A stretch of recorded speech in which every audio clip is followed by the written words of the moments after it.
வணக்கம் லோகித். சார் எனக்கு தெரிஞ்ச கலீக் சார் ரொம்ப வருஷமா வந்து அப்ராட் போறதுக்கு ட்ரை பண்ணிட்டே இருக்காரு. இப்போ ரீசெண்டா பார்த்தாலும் என்ன ஆச்சுன்னா அவருக்கு ஜாப் ஆஃபர் கிடைச்சது. ஆனா விசால வந்து ப்ராசஸிங்லயே ஒரு ஆல்மோஸ்ட் 1 இயரா வெயிட் பண்ணிட்டே இருக்காரு. அதை இழுத்துட்டே போகுது.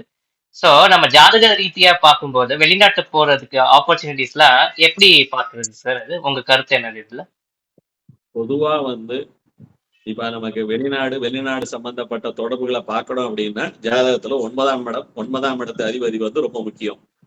ம், இப்ப 9ஆம் இடத்து அதிபதி எவ்விதமான தீய கடன்களுடைய தொடர்பு இல்லாம நல்ல அஷ்டவர்க்கத்துல வலுவா இருந்தா நமக்கு இந்த விசா, இமிகிரேஷன், பாஸ்போர்ட் இந்த மாதிரி சமாச்சாரங்கள்ல எந்த விதமான அதாவது தொய்வோ இல்ல உங்களுக்கு வந்து நமக்கு ரொம்ப லேட் ஆகக்கூடிய ஒரு சூழ்நிலைகளோ இல்ல தடங்கல்களோ எதுவும் வந்து வராது. நம்ம விரைவா வந்து வெளிநாட்டுக்கு உண்டான பயணத்தை தொடரலாம். அங்கேயும் போய் வெளிநாட்டுல வந்து சீக்கிரமா வந்து நம்ம வந்து குடியேறலாம். நம்மளுடைய வாழ்க்கையை அங்க வந்து நம்ம வாழ்க்கை பயணத்தை அங்க வந்து ஆரம்பிக்கலாம். இப்ப பொதுவா வந்து 9ஆம் இடத்து அதிபதி ராகு கேதுவோட நெருங்கிய தொடர்பு ஏற்படுது அப்படின்னா பொதுவா அவங்களுக்கு வெளிநாடு சம்பந்தப்பட்ட விஷயங்களை கண்ணாமூச்சி விளையாட்டு வந்து விளையாடும். சில ம், நேரம் பாத்தீங்கன்னா எல்லாமே கைகூடி வர்ற மாதிரி ஒரு சூழ்நிலை வந்து உருவாக்கும். அதாவது கட கட கட கடன்னு எல்லா வேலையும் நடந்துகிட்டே போகும். கரெக்டா ஏதாவது ஒரு இடத்துல வந்து எல்லாமே நின்று போகும். ம், அப்படின்னா என்ன அர்த்தம்? ராகு வந்து எல்லா ப்ராசஸையும் வேகமா கொண்டு போகும். கேது ஒரு இடத்துல எல்லா ப்ராசஸையும் நிப்பாட்டி வச்சிருக்கும்.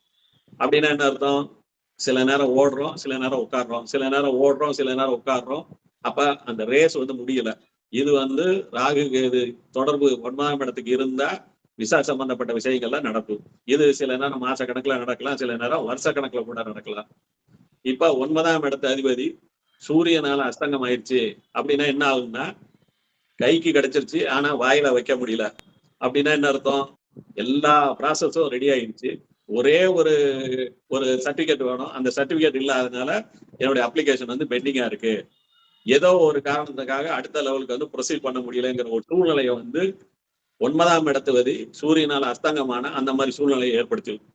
ஆக பொதுவா ஒரு நபருக்கு வந்து விசாவோ இமிகிரேஷனோ கடகடன்னு போக முடியல, ஒவ்வொரு ஸ்டேஜ்லயும் ஏதாவது ஒரு தடங்கள் பிரச்சனைகள் வருது அப்படின்னா ஒண்ணு 9ஆம் இடத்து அதிபதி ராகுதோட தொடர்பு இருக்கும், அல்லது 9ஆம் இடத்து அதிபதி வந்து சூரியனால அஸ்தங்கமா இருக்கும்.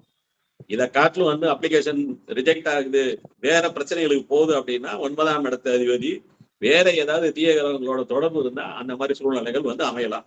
சோ இதுதான் என்னுடைய பதில் லோகித். ரொம்ப நன்றி சார். ரொம்ப நன்றி.